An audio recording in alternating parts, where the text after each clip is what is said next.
Hello everyone, तो एक बार फिर से आपका वेलकम है हमारे यूट्यूब चैनल पे, जहां पर आपको मैंने बोला था कि एक बार इंडिकेटर सीरीज खत्म हो गई तो और भी कुछ हैक सिखाऊंगा। तो अब आपके पास लेके आ गया हूं मैं बहुत एक से एक टूल्स, जिसमें आज बहुत सारे लोगों की डिमांड थी कि सर ऐसा कोई टूल्स है क्या जिससे हम ऑटोमेटिक सपोर्ट रेजिस्टेंस ड्रॉ कर सके। तो देखो, बहुत अच्छा टूल्स है जिसको बोला जाता है पिवट पॉइंट स्टैंडर्ड। इससे आपको करंट मंथ के, प्रीवियस मंथ के और उसके प्रीवियस मंथ के ऑलरेडी कहाँ पर सपोर्ट और रेजिस्टेंस बन सकते हैं मार्केट में, वो आपको ऑलरेडी आइडेंटिफाई हो जाएंगे। तो हम स्टार्ट करते हैं। मैं आपको स्क्रीन पे लेके चलता हूँ। पहले मैं आपको दिखा देता हूँ उसको लगाना कैसे है।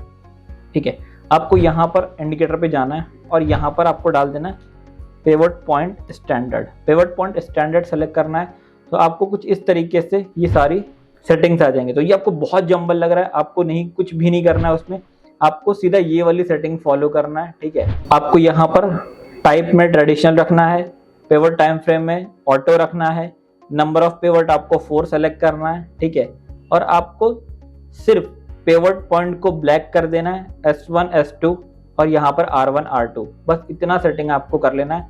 सेटिंग्स को एक बार देख लो आप लोग अच्छे से, और स्टाइल में जाके डार्क कर देना तो ये थोड़ा सा अच्छा लगेगा देखने में। अब यहाँ पर एक स्टॉक मैंने डाला ऑलरेडी। ये स्टॉक्स के करंट मंथ के और प्रीवियस 3 महीने के कहाँ पर सपोर्ट और रेजिस्टेंस बन सकते हैं वो आपको दिख रहे हैं। करंटली ये स्टॉक एक अपने करंट मंथ के रेजिस्टेंस पे आके खड़ा है। तो अगर ये रेजिस्टेंस को ब्रेक करता है तो आपको मालूम है कि वो कम से कम फिर एटलीस्ट जो आपको वो प्रीवियस 4 मंथ का रेजिस्टेंस दिख रहा है वो आपको दिख रहा है 3300 पे।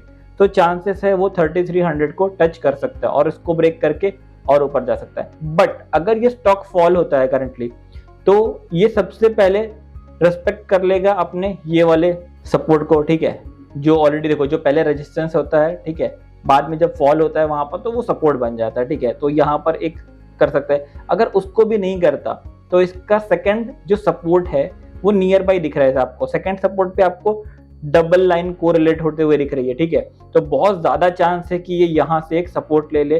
ठीक है, और उसके बाद ये करंट मंथ का सपोर्ट तो उसको मिल ही रहा। फिर अगर वो वापस से आता है तो आपको जहां पर ये कोरिलेट हो रहा है ना, 2 या 3 मंथ के जहां पर सपोर्ट या रेजिस्टेंस कोरिलेट हो रहे हैं, इसका मतलब वो बहुत ज्यादा स्ट्रॉन्ग सपोर्ट और रेजिस्टेंस है। जैसे कि मैं अगर इसमें स्ट्रॉन्ग को मार्क करूं, मैं यहाँ पर इसको कलर दे देता हूँ ब्लू और यहाँ पर डार्क कर देते हैं, तो ये एक स्ट्रॉन्ग सपोर्ट है क्योंकि मल्टीपल लाइन को कोरिलेट कर रहा। फिर उसके बाद एक स्ट्रॉन्ग सपोर्ट ये है।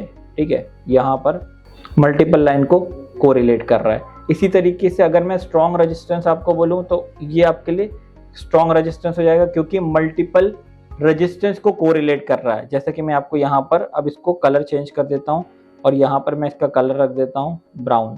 ठीक है, तो यहाँ पर आपको दिख रहा है ऑलरेडी। तो अब आप ये सारे जो छोटे छोटे ड्रॉ किया है ना, इनको हटा सकते हो। अब आपको स्ट्रॉन्ग मार्केट का जोन पता है कि अगर मार्केट कहीं पर रुकता है, ठीक है, एक इसको भी स्ट्रॉन्ग मान सकते हैं। ठीक है, तो आपको मान के चलना है कि भाई ये एक स्ट्रॉन्ग रेजिस्टेंस है मार्केट के पास, फिर एक स्ट्रॉन्ग सपोर्ट है, फिर नीचे गिरता है तो मार्केट या तो अपने पिवट को रिस्पेक्ट करेगा, ठीक है, या तो फिर अगर बहुत फॉल होता है तो ये मार्केट के लिए एक अच्छा सपोर्ट होगा, नहीं तो मार्केट के लिए ये एक अच्छा सपोर्ट होगा।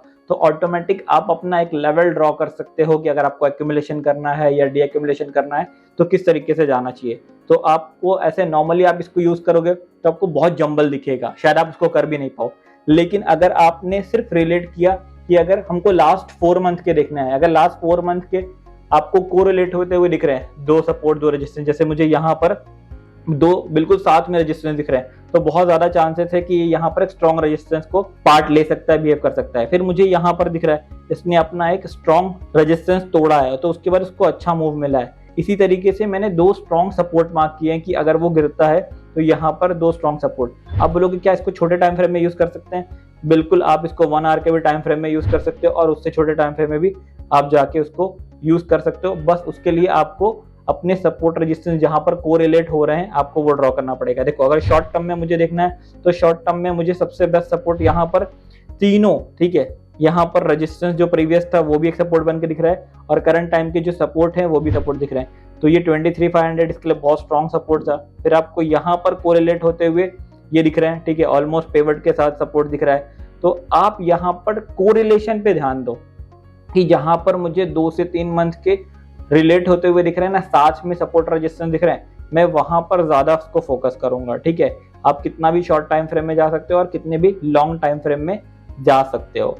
तो यहाँ पर सिर्फ मैंने आपको कोई ट्रेड करने के लिए नहीं बताया, अपने स्टॉक्स का लेवल कैसे निकालना है, ये ऑलरेडी वो रेजिस्टेंस पे खड़ा है, सपोर्ट पे खड़ा है, ये कैसे आइडेंटिफाई करें, आप यहाँ से ये जान सकते हो। और अगर वो गिर रहा है तो नीचे किस लेवल तक जा सकता है, कहाँ पर आपको ये होता है ना, सर मुझे कैसे मालूम पड़ेगा कि अभी नेक्स्ट लेवल तक ये जा सकता है, या ऊपर जा रहा है तो मुझे कैसे मालूम पड़ेगा ये नेक्स्ट लेवल तक जा सकता है।